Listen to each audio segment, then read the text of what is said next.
Bayangkan, Anda punya asisten super cerdas. Dia bisa menyelesaikan pekerjaan seminggu hanya dalam hitungan detik. Terdengar seperti mimpi indah, bukan? Tapi, bagaimana jika asisten itu tidak tahu bedanya antara membantu menyelesaikan masalah dengan menciptakan bencana? Nah, itu dia ngerinya. Kita sering terbuai sama kecepatannya, sampai lupa kalau kecepatan tanpa arah itu sebenarnya cuma kecelakaan yang menunggu waktu. Betul sekali. Selamat datang kembali di ruang diskusi kita. Hari ini kita akan membedah topik yang mungkin terdengar berat, tapi sebenarnya sangat dekat dengan keseharian kita. Etika kecerdasan buatan atau AI, integritas akademik, dan kenapa moral manusia justru makin krusial di era mesin ini. Topik yang lagi panas-panasnya nih. Kalau dulu kita bicara AI rasanya kayak lagi bahas naskah film sci-fi, sekarang AI itu sudah jadi teman sarapan pagi. Mulai dari mahasiswa yang ngerjain tugas. Betul. Gagasannya itu, kalau disederhanakan, kita harus memasukkan kompas moral ke dalam kode AI sejak awal. Jadi tujuannya bukan lagi capai target X, tapi maksimalkan perwujudan nilai-nilai kemanusiaan. Oke. Dari konsep besar soal kompas moral AI ini, coba kita tarik ke sesuatu yang sangat praktis. Sesuatu yang mungkin lagi Anda hadapi sebagai mahasiswa. Nulis makalah. Nah, ini dia medan perangnya. Tapi di sisi lain, kita punya sumber kayak panduan ChatGPT Gold Rush yang belak-belakan ngajarin cara pakai AI buat bikin tinjauan literatur, nulis konten. Godaannya jelas banget kan? Tepat sekali. Disinilah letak dilemanya. Salah satu sumber Anda bahkan menyebut perilaku copy-paste itu sebagai perilaku tidak literat. Wow, bukan tidak etis atau curang, tapi tidak literat. Itu dalam sekali artinya. Dalam sekali. Artinya, perilaku itu menunjukkan seseorang gak punya kemampuan dasar dalam literasi akademik, bukan cuma soal nyontek. Ini jadi menarik banget ya. Karena kalau kita lihat sumber lain yang Anda kasih tentang praktik literasi mahasiswa di Indonesia, riset itu nunjukin kalau mahasiswa itu sebenarnya aktif loh. Mereka bakal referensi, nulis, diskusi. Betul, proses-proses itulah inti dari belajar. Nah, pakai AI generatif secara mentah-mentah itu rasanya kayak jalan pintas yang justru melewati semua proses krusial itu. Tujuan nulis makalah kan bukan cuma menghasilkan teks, tapi melatih cara Anda berpikir. Jadi ini bukan berarti alatnya yang salah, tapi bagaimana cara kita menggunakannya. Di mana sih batasannya? Batasannya ada di dua kata, kepengarangan dan kontribusi intelektual. Oke, jelaskan. Gini, apakah AI berfungsi sebagai alat, kayak pemeriksa tata bahasa atau mesin pencari, atau dia berfungsi sebagai penulis utama? Sumber Anda menekankan, mahasiswa harus memahami etika ini.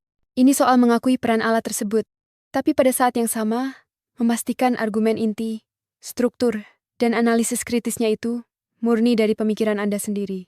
Jadi kalau saya pakai AI untuk merapikan paragraf saya, itu masih oke. Tapi kalau saya minta AI untuk buatkan saya 3 argumen untuk menentang tesis ini, itu sudah melewati batas. Nah, itu area abu-abu yang lagi jadi perdebatan panas di mana-mana.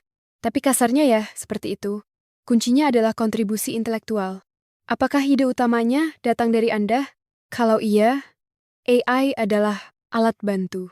Kalau idenya datang dari mesin, nah itu masalah. Setuju. Bagaimana dengan tanggung jawab sistemnya? Para pembuat teknologinya? Mari, kita perluas sedikit. Materi Anda juga menyinggung mitigasi resiko, etika, dan kegagalan algoritma. Kegagalan macam apa sih yang dimaksud? Bias.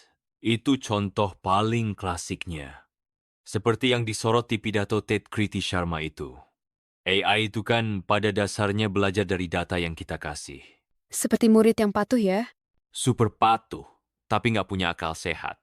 Kalau data latihannya timpang atau bias secara historis, ya AI itu cuma akan mengulang, bahkan memperkuat bias itu dalam skala yang jauh lebih besar. Contohnya, Misalnya, AI untuk rekrutmen kerja. Kalau dia dilatih pakai data 20 tahun terakhir, di mana posisi manajer lebih banyak diisi laki-laki, AI itu akan belajar pola itu. Hasilnya, dia bisa jadi secara sistematis menyingkirkan kandidat perempuan yang sama-sama berkualitas. Bukan karena AI-nya seksis, tapi karena datanya yang berefleksikan bias historis kita. Jadi kita pada dasarnya menciptakan mesin diskriminasi super efisien. Mengerikan juga ya. Terus, apa solusinya? Gimana caranya menciptakan AI yang lebih baik? Sumber Anda menyebut beberapa strategi. Betul. Ini membawa kita ke pertanyaan gimana cara membangunnya dengan benar dari awal. Bukan cuma tambal sulam di akhir. Oke, yang pertama apa? Yang pertama adalah penyempurnaan berulang. Ini sejalan dengan panduan dari DeepSeek. Model AI itu nggak boleh statis. Harus terus-menerus dilatih ulang dengan data yang lebih baru, lebih beragam, dan relevan. Jadi kayak update software di ponsel kita gitu ya. Tapi isinya data yang lebih adil. Kurang lebih begitu. Tujuannya untuk mengoreksi bias yang mungkin baru ketahuan dan menjaga akurasinya. Masuk akal. Lalu yang kedua, Keterlibatan multi-stakeholder. Ini penting banget biar para insinyur nggak punya tunnel vision atau cara pandang yang sempit. maksudnya, Jadi saat bikin AI, timnya nggak bisa cuma programmer aja. Panduan dari Baha dan Castro, Wood kasih contoh nyata. Waktu bikin AI buat kesehatan, harus ada dokter, perawat, ahli etika, bahkan pasien di dalam tim pengembangan. Mereka kasih konteks yang nggak dimiliki. programmer. Jadi, bukan cuma soal coding, tapi juga soal dampak manusianya.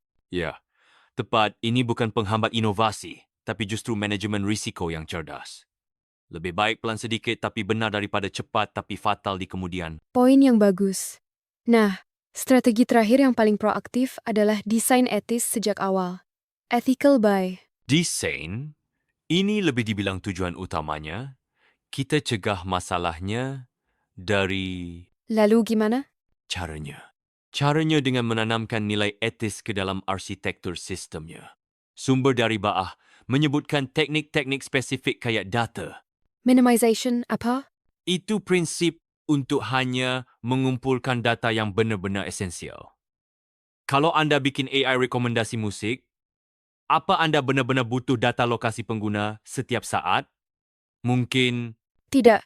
Dengan meminimalkan data, kita mengurangi resiko. privasi. Oke. Lebih jauh lagi, dibahas juga pentingnya struktur akuntabilitas. Misalnya, menunjuk seorang petugas etika AI atau Dewan Etika AI di dalam perusahaan yang punya wewenang untuk Mengawasi. Baik. Jadi kita sudah mengupas 3 pilar utama dari materi Anda. Pertama, pentingnya etika AI sebagai kompetensi inti bagi kita. semua, bukan cuma buat para. Ahli. Bukan cuma buat ahli. Kedua, tantangan praktis seputar integritas akademik, di mana batasannya adalah kontribusi intelektual Anda. Dan ketiga, strategi yang lebih sistemik untuk membangun AI yang lebih bertanggung jawab sejak. Awal. Betul. Sebagai penutup, sebagian besar sumber kita kan fokusnya pada bagaimana kita, sebagai manusia, bisa mengontrol dan merancang AI secara. Etis. Iya, tapi ini mengunculkan satu pemikiran terakhir untuk anda renungkan lebih jauh. Seiring alat-alat ini semakin menyatu dengan cara kita berfikir, membantu kita berdebat, menulis, bahkan bernalar, ini akan menguji definisi kita tentang sesuatu yang sangat, Mendasar. yaitu ide orisinal dan integritas pribadi. Kalau sebuah ide cemerlang muncul dari dialog panjang anda dengan sebuah AI, ide itu sebenarnya milik siapa? Apa sesungguhnya makna kepengarangan di masa depan saat salah satu rakan penulis anda adalah sebuah